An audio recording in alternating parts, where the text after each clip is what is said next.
let's start this off and let's talk about wrestling terminology, pro wrestling terminology. We're not gonna take a long time on this, but we're going to talk about it just for a moment. We're going to talk about 5 or 6 words that I believe they might have been misused throughout the years.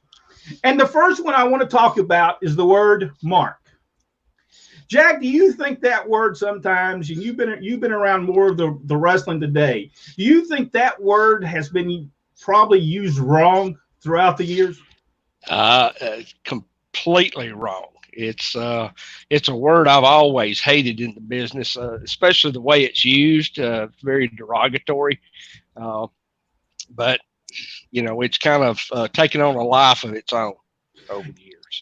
Do you think people know where the word came from? No, nobody knows where anything comes from because nobody takes the time to look on their wonderful internet to look for history. Well, I'm going to explain that just for a second. I'm going to explain where the word mark comes from. The word mark comes from the carnival days, and it did not come from the wrestling business. It was not a wrestling term. The word mark comes from the carnival, and what would happen is the guy would come in or a woman would come in, and they would walk up and buy the tickets. Well, if you've ever been to a circus, an outdoor circus, or a carnival, they're always higher than you, so you can look down at the person buying the ticket. So whether you got your wallet out or whether you had your purse out, you could tell if they had money. And if they had a lot of money, they would give the sign, and a guy would come over there either with some chalk or something, and he would mark that person. So when he would mark them, he would walk through the midway, and the people would know that he had money or she had money, and they would try to get them to their game. And then they would holler at the, hey Rube. That would tell them that person was a mark, and they needed to get them over to their. And so then they would start what would be considered the work.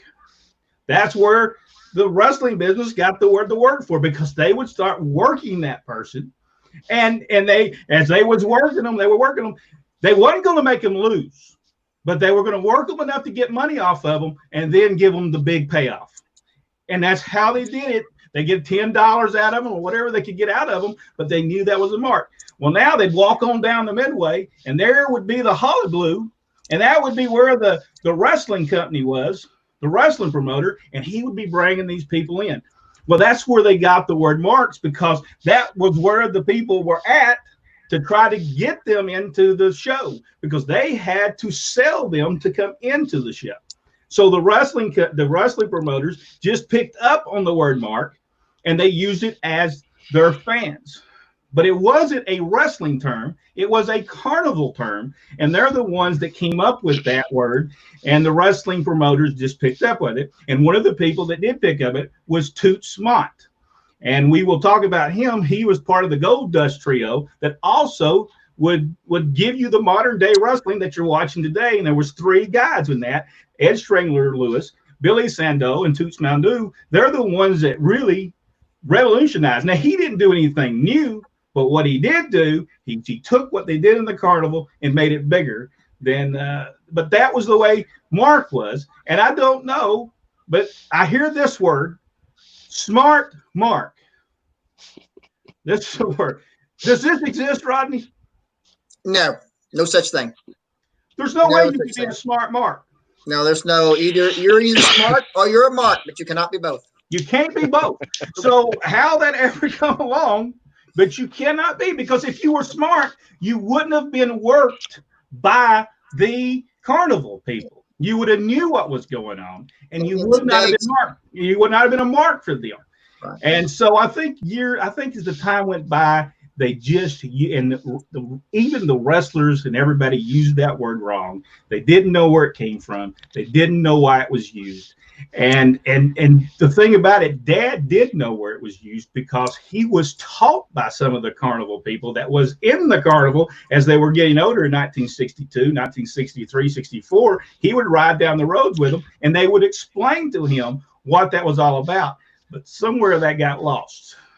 Now, someone sent in a question, and I think that it was Charles Alford. And He's good, isn't he? he asked, what does the term slip on a banana peel mean? Jack, do you know what slip on a banana peel means? Well, I've heard it, and trying to think of how to explain it. I guess you over exaggerate something that's going on, almost over exaggerate it. It can mean that, but it's also to be beaten quickly. You would slip Or on a as we banana call peel. it, the Magnum TA. Yeah, that's true. But to be beaten quickly in a roll up or something really quick, Ernie Ladd would use that term. He would tell people, he said, let me tell you something. You get out there and you're going to be wrestling really big time. And then when the guy comes up all at once, he's going to slip on a banana peel and he's going to beat you 1, 2, 3. Ernie Ladd would tell people that. Ernie Ladd had some of the greatest booking terms of any person I think I'd ever seen. And some bookers never used that word. Some of them didn't say slip on the banana peel. But that's what, now, Charles, I don't know if that's what you believe that means, but from our experiences, and Rodney, am I correct in that? Right. That's what that meant. Now I'm going to ask. And Mark is used primarily as derogatory towards the paying public, which should never be used. Absolutely not, because without them, you're wrestling in an empty building and you go home with zero nada and you go back to the factory working. We never used the word, but at the same time, we did not use terminology. No. We did not use it, not because we didn't know it. We didn't use it because we didn't think. What happens if Dad caught us using such terminology? Well, the next thing you know, your butt's at home and you'll never see another match with him unless you want to pay. Because it was disrespectful to use it outside the dressing room. All right, let's talk psychology. And then we'll ask. Then we'll check. Jay Smith's got a question, and we'll go through Jay Smith's question. Psychology, Jack. What is psychology in the wrestling business? It is the way that you tell a story in that match. It's and that's one of the primary things we miss today. Is these guys do some things athletically that is it's phenomenal, but it's just for the sake of getting a cheap pop most of the time. There's no real storytelling in there. And that's kind of a part of our industry that we've lost that we need most of all. I don't mind the high spots. I really don't. But what I want you to do is tell me a story about why you do it and what are the effects of that instead of just going one to the next. But there's basic ways you lay out matches and trying to get your point across, and the stories are not Pride and Prejudice. They're they're pretty easy readers. People make it, you think it's harder than what it is. It's really not that hard, but you have to pay attention to what you're doing. Rodney, what do you think there's bits to psychology that starts from the beginning, from the booker's aspect of it? It starts, if you're doing it right, it starts from day one when you first come on TV. I've explained before, there's two things you want to establish: why you're there and your finish. Those are the two main things you want to do. And in that, you're always trying to work to that, but there are always these other shortcuts that you'll take throughout it, so that you'll do something on television and then in the arenas you'll answer it. So those quote pops that you're looking for, which they're using pretty much as a stunt show, pretty much are part of the storyline that is the climax to certain other developments over the past few weeks or past few matches. So if you see a program that's put together for 6 weeks and you see a culmination of that in that sixth match, you're thinking, wow, this is fantastic. It's because it's all leading up, just like in a movie, to the climax. And and I think that in the future, we're going to do something on this program. We're going to take and look at 12 weeks of current product, and we're going to see if the psychology is there. We're going to take 1 week and we're going to move through 12 weeks, and we're just going to just see if is there psychology being used. You know, I haven't watched the show strong enough to really know if the psychology is being used, but I like to see, are they doing something on week 1 that has something to do with week 7? And if is it all coming together to make one? Now, I knew Pat Patterson did that when he was booking. I know he did, but I don't know if it's been done now because I don't watch the shows. Well, that's what it is. If you build it up, you got to do the build, and that's what psychology is. And like we said, it starts from the beginning. It starts. Don't bring a wrestler in if you don't know what you're going to do with them.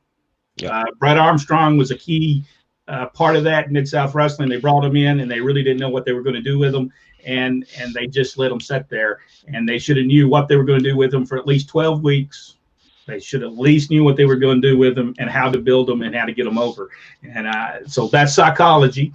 Let me, Jay Smith sent us something in. He says, terminology sounds like a great subject. What are the levels of heat that the wrestlers and crowd would create?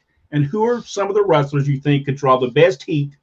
Great show, guys. Thank you very much, Jay. And I'll let Rodney start with that one. Best one ever, Iron Sheik. This man, within just walking out with the flag, could automatically start it. I mean, I haven't seen him just take a crowd that was sitting on their hands pretty much in the first, and as soon as he appears, it was instantaneous, the response that he gets. There's others that will take a while. Jerry Lawler is primarily one of the most greatest men, and Dad told us when Lawler was coming, he was going against Roddy Piper. I'm sure all of you've seen it. And he said, I want you to watch Jerry Lawler today. He's going to do something different that's not being done. You'll notice that he will never raise his voice. He's going to talk. And just by talking very low, he's going to have the people's undivided attention. By the end of the interview, he was most hated, and it was brilliant. And we watched this thing. It started very quiet in the audience, but as he continued, he kept talking about Piper, it just got better and better and better. Bobby Heenan is another one that can do the exact same thing. There's so many. Dutch Mantel, which we need to really focus on because he's probably one of the best, or Chris Gallagher, whichever. He was fantastic. I mean, I could go on and on and on. Larry Zbyszko, I mean, he was just brilliant. Jimmy Hart, I mean, he could be beat up 57 times and still be no different than the other. Don Carson's another one that could do the exact same thing. He could lose every single night, get back on TV and lie like a dog how he beat those people to death. It's experience. It's just fantastic. And then there's people that all you have to do is talk about the opponent, like the superstar, not mentioning by name wrestling too. All he said was, I'm here. There's only going to be one masked man. Automatically, it starts the ball rolling, and it's tremendous. Am I going on? I could go on if you need me to. No, as long as you want to. We've got it. Another one is, and he was talking about Ole Anderson. David Loss is talking about Ole Anderson. No better than Ole. No better than Ole. I'm going to say one thing, and I haven't told this story. The thing about the Andersons that I remember the most, and I'm just growing up. When I'm growing up, I'm 6 or 7, and I watched the match with Ole and Gene. And it's irrelevant who they were against. I don't know. I don't remember. But in that match, it had ended up into where all 4 men were in the ring. Gene Anderson had went on the outside, and it was Ole and whoever was left inside. Gene comes through the rope, and as he sticks his head between the top and the middle rope, Ole runs his partner's head runs his opponent's head into Gene and knocks Gene out onto the floor, and then they win 1, 2, 3. And then the next on TV, they were focusing all this whole time. It's how can somebody like Ole Anderson sacrifice his own brother to win a match? And I was thinking, yeah, how could you do that? And then when Ole came out there, he explained that if it was Gene, if it was me sticking my head in it, Gene would have done the exact same thing. And unlike everybody else around here, whether it be Wrestling 2 or Thunderbolt Patterson, we're willing to sacrifice everything to win. And they did. I mean, it showed in that. And then he explained this makes us the World Tag Team Champions and everybody else standing out here talking about being a World Tag Team Champion. We are the World Tag Team Champions. Well, and then Gordon would say, well, this Friday night, you have a World Tag Team Championship match. If Gene's not there, you're going to forfeit. He said, I can guarantee you Gene Anderson will be there.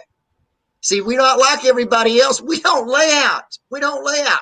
We're going to be at the City Auditorium. There will be no forfeit. And next week, when we walk out here, we're still going to be the World Tag Team Champions. And that just stuck in my mind of just how Ole Anderson, and that made such an impression. And it took not just Ole saying that, but the entire hour of people saying, how can one man sacrifice his own brother? Yeah, good stuff. And you know what? They sewed it so good, it took them forever to get Gene off the ground. And that's what made people, that people believed it. And it could have been because, you know, it may really knock I'm going to Gene say out. this. I'm going to say this, and it's going to upset some people on here. But I believe, here we go, Ole and Gene Anderson, the greatest tag team of all time. And there you have it.